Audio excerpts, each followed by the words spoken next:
ఫైనల్గా మనము శ్రీ చాముండేశ్వరి అమ్మవారి టెంపుల్కి అయితే వచ్చామన్నమాట. ఇది చాముండేశ్వరి అమ్మవారి టెంపుల్, ఇది మెయిన్ ఎంట్రన్స్. ఇలా లోపలికి వెళ్ళి అమ్మవారిని అయితే దర్శనం చేసుకోవచ్చు.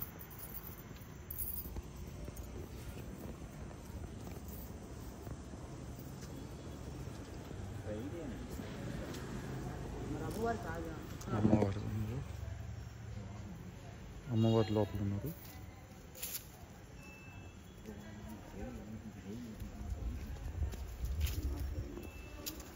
ఇక్కడ నవగ్రహాలు కూడా ఉన్నాయి.